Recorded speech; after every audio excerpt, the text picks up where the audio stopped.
Bonjour. Je fais du guacamole. C'est trop bon. Avant, je détestais ça. Je sais pas, un jour, j'ai décidé d'aimer ça. Putain, je suis trop à l'heure aujourd'hui là, c'est un truc de ouf. Aujourd'hui, j'ai enfin mon rendez-vous pour les oreilles. Étant donné que j'ai pas mal de soucis d'oreilles, j'ai enfin réussi à avoir mon rendez-vous et le docteur que je devais voir et que je vais voir du coup maintenant qui est disponible, elle était en congé maternité au mois de septembre, donc là elle vient juste de reprendre. C'est pour ça que j'ai pas pu avoir mon rendez-vous plus tôt. Pendant ces 4 mois, j'ai essayé de faire hyper attention à mes oreilles parce que c'est vrai que le moindre bruit, le moindre son, vraiment ça me gêne énormément. Donc c'est un peu galère au quotidien, puis de toute façon j'en avais déjà parlé dans mes vlogs et là avec l'atelier j'ai énormément de problèmes de sommeil parce que j'ai l'oreille sensible. J'entends mes voisins qui soient au-dessus ou à droite, je les entends pisser le matin, je les entends faire du bruit, j'ai l'impression d'avoir l'oreille de plus en plus fine. Moindre bruit, je le perçois. Par exemple, il y a des bruits qui maintenant se sont atténués. Cet été par exemple, quand j'entendais une voiture qui roulait sur la route, sur une route mouillée, ça me défonçait les oreilles. J'ai vraiment des petites sensibilités comme ça. Par exemple, l'eau de la douche qui tombe dans le bac, ça je supportais pas, maintenant ça va. Donc il y a des phases, mais voilà, c'est de savoir si j'ai perdu de l'audition, si j'ai des acouphènes ou de l'hyperacousie, s'il faut me mettre des implants pour quand je vais à un concert ou quand je suis dehors. Cet été, j'étais arrivée à un stade où juste même être dehors dans la rue avec le bruit de l'environnement, j'arrivais pas et je supportais plus. Donc maintenant ça va, mais vraiment c'était chaud. Je suis contente d'avoir ce rendez-vous aujourd'hui, comme ça je vais pouvoir savoir. J'ai testé de dormir avec l'horloge en activité et impossible de m'endormir parce que j'étais trop concentrée sur le bruit de l'horloge qui faisait tic tac tic tac tic tac. 2h du matin, j'ai retiré l'horloge, j'ai enlevé la pile et après genre j'ai pu dormir et pendant tout ce temps là j'ai pas réussi à dormir parce que vraiment le bruit de l'horloge il m'a... Du coup je ne sais pas si je la laisse allumer et je la mets auquel cas dans cette partie là de l'atelier parce que je l'avais mis dans la chambre, donc autant dire que le tic tac j'en l'entends de ouf. Soit je mets de ce côté là, soit je l'accroche au mur sans la mettre en marche quoi. Et là tu vas me dire mais pourquoi t'as acheté une horloge si tu la mets pas en marche? Je sais pas, c'est juste purement pour que ça décore les murs quoi, clairement. Bref, impossible de dormir avec le tic tac de l'horloge.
Je sais pas quelle est la normale. Voilà. Ça c'est peut-être quand c'est... Je sais pas dans quel sens ça se lit, si ça c'est pas fort ou très fort. On va remettre mon bilan à sa place. Je viens de sortir de mon rendez-vous, il est 17h20 et mon rendez-vous était à 14h40. On a attendu genre 40 ans. On a attendu genre 1h30 avant d'avoir le rendez-vous. Ça s'est plutôt pas trop mal passé.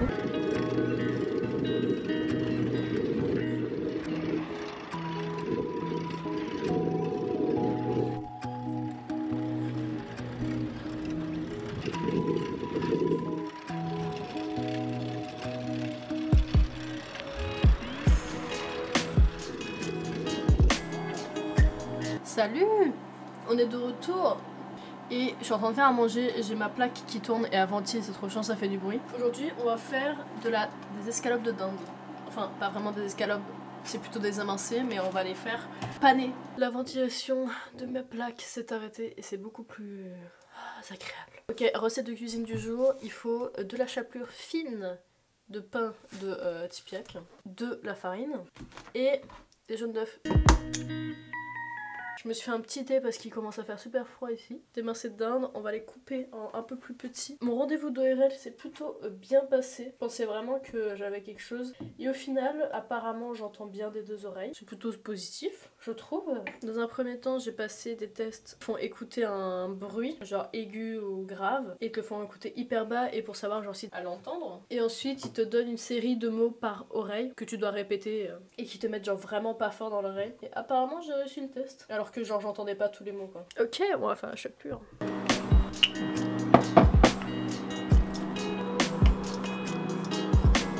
Voilà mon petit plat, on dirait un pokéball. J'ai du riz dans le fond, les croquettes et de la salade avec de la vinaigrette dans lequel j'ai bien laissé baigner la vinaigrette pour que la salade ramollisse un peu parce que j'aime bien. Pas mauvais hein. La docteure m'a dit que je devais me réhabituer au bruit environnant. Pendant le premier confinement, j'ai vécu avec une personne que je ne pouvais plus supporter. Le moindre geste, la moindre parole, c'était vraiment très très compliqué. Et également aussi, en fait, la famille entière. J'étais dans ma famille et vraiment le bruit environnant de la famille, le fait que ça parle de partout, le fait que ça gueule de partout. En fait, plus on est et plus il y a de bruit. Pendant le premier confinement, pour moi, ça a été très compliqué entre les cours et ce qui se passait chez moi dans ma famille. Et ce qui a fait que j'ai fait un petit léger burn-out puisque je me suis barrée de mon école. Autant vous dire que c'était mal parti. Pendant ce confinement, je supportais vraiment plus aucun bruit, donc que ça soit la cuisine, que ça soit quelqu'un qui parle, même quelqu'un que je supporte de base dans la famille, et c'était vraiment très très compliqué. Ensuite est passé l'été, et pendant tout l'été, j'étais quasiment obligée de porter des bouquets H24. C'est-à-dire que je sortais dans la rue, les scooters me faisaient mal aux oreilles, les gens qui parlaient, la rue, les voitures qui passent, les trams qui passaient. Quand j'étais en soirée, j'étais également obligée de mettre des bouquets et j'étais obligée de me concentrer sur les lèvres de la personne pour pouvoir lire sur les lèvres parce que je sais lire sur les lèvres. En fait, j'arrivais pas à entendre la personne, c'était beaucoup trop douloureux pour moi d'entendre et de faire un effort auditif. Du coup, je me concentrais sur les lèvres et c'est vrai que si je déviais 2 secondes la personne, j'avais perdu le fil de la conversation puisque du coup, j'entendais pas. Et il y a énormément de bruit comme ça qui a été très très compliqué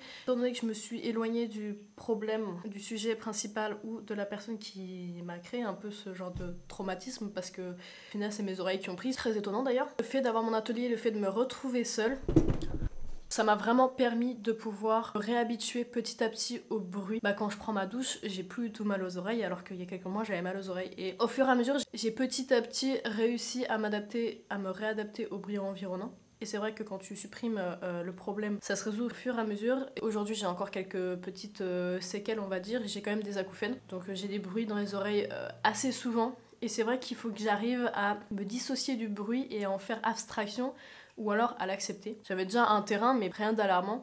Et en fait, faut juste que j'aille chez la psy, tu vois. C'est un peu genre ce que je discutais avec la docteure. C'est ouf parce que je lui ai raconté, mais alors, toute ma life, ça a duré 1 heure et je crois que j'ai clairement fait une séance de psy alors que je suis juste venue pour des oreilles. Elle a un peu compris l'histoire et le parcours et comment c'est arrivé et comment ça s'est dégradé et comment ça a pu se réparer.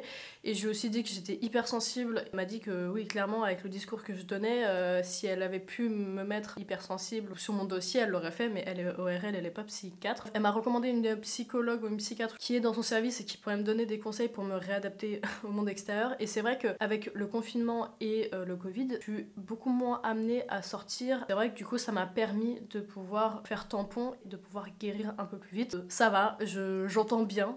J'ai pas de perte d'audition, mais juste des douleurs un peu chroniques qui viennent de temps en temps et quand même assez souvent. J'ai des claquements dans cette oreille-là. Je vais aussi faire une IRM pour vérifier au cas où s'il y a rien. Bon, prochaine étape, dès que je trouve ma psy, je vais la voir et je lui dis il faut que je règle mon traumatisme à propos de mes oreilles. Je crois que ça va être la solution à faire. Ça me rajoute un énième traumatisme à ma liste de tous les traumatismes que je dois travailler. Heureusement que j'ai toute une vie pour faire ça parce que sinon je crois que je m'en sortirais pas. Je vais m'arrêter là parce que j'ai parlé beaucoup trop là en ce moment, je sais pas pourquoi je parle. Le prochain vlog est très très cool, n'hésite pas à t'abonner pour voir le prochain vlog. On se retrouve bientôt. Merci d'être resté jusqu'au bout et ciao.